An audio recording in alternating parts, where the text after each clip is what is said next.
আমাদের সমাজে মাইকিং করে, এটারও শরীয়তের মাসালা আছে। আর আপনি জানেন না খালেদা জিয়া জানা যায় মাইকিং হয়েছে, আর আপনি কি খালেদা জিয়ার বেটা মনে করেন নাকি? যেটা সত্য এটা সত্য। মাইকিং মহিলা হোক পুরুষ হোক, মাইকিংটা কেন করবে? এমন জীবন করিও গঠন তোমার মৃত্যুতে এমনি মাইকিং হয়ে যাব। মাইকিং দিয়ে মানুষকে জানাজা ডাকতে হবে না, এমন জীবন গঠন করতে হবে যে মানুষ আন্তরিকতার টানে চলে আসবে। বৃষ্টি দেখলাম যে জানাজা পুরা রাস্তা ভরে গেছে বৃষ্টির ভিতরে, মানে আন্তরিকতার জায়গা থেকে মানুষ আসবে। আল্লাহ আকবার।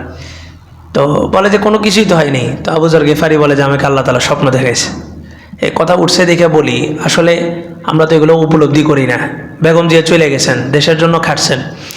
যারা বেগম জিয়ার দল করে এরা যদি আসলেই বেগম জিয়ার প্রতি আন্তরিক হয়, তো এরা বাংলাদেশের যত জায়গায় বেগম জিয়ার ছবি আছে ছবিগুলো নামায় ফেলবে। এই ছবির কারণে কবরে আযাব হইতেছে।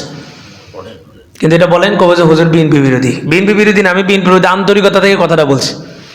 আপনার ছবি প্রচার প্রসার কতক্ষণ পর্যন্ত জায়েজ? যতক্ষণ পর্যন্ত আপনি নির্বাচনী ইশতেহারের মধ্যে আছেন ততক্ষণ। এর বাহিরে আমি আমার ছবি লাগাতে পারবো? ছবি দেওয়া কার জন্য জায়েজ? দারুল উলুম দেওবন্দের ফতোয়া, যে ব্যক্তি নির্বাচন করবে নির্বাচনী ইশতেহারের জন্য ছবি টাঙানো জায়েজ বলছে। তা এখন তো উনি চলে গেছেন দুনিয়া থেকে, এখন ওনার এই ছবিগুলোর কারণে কি হইতেছে? কবরে আযাব হইতেছে। পুরুষ হইলে এক কথা আছিল, তারপরে আযাব হইতো, ওই পুরুষের ছবি যত নারী দেখতো। কিন্তু এখন নারী, আল্লাহ। তো ফাতেমা রাদিয়াল্লাহু তাআলা আনহার আবু যর গিফারি বললেন যে আমাকে আল্লাহ তাআলা স্বপ্ন দেখাইছে। কি আজীব, মানে 4 জন পূরণ করার জন্য হযরত আবু যর গিফারিকে স্বপ্ন দেখানো হলো।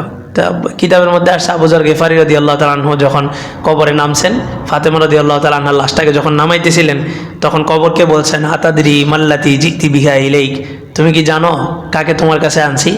হাদিহি বিনতু রাসূলিল্লাহি সাল্লাল্লাহু আলাইহি ওয়াসাল্লাম, এই হচ্ছে রাসূল সাল্লাল্লাহু আলাইহি ওয়াসাল্লামের সবচেয়ে কনিষ্ঠ আদরের কন্যা। ওয়া উম্মুল হাসান ওয়াল হুসাইন, হাসান হুসাইনের মা, সাইয়্যিদাতু নিসাই আহলিল জান্নাহ, জান্নাতি রমণীদের সর্দারনী। এমন এক মহিয়সী নারীকে আমি আজ তোমার মাঝখানে রেখে যেতেছি।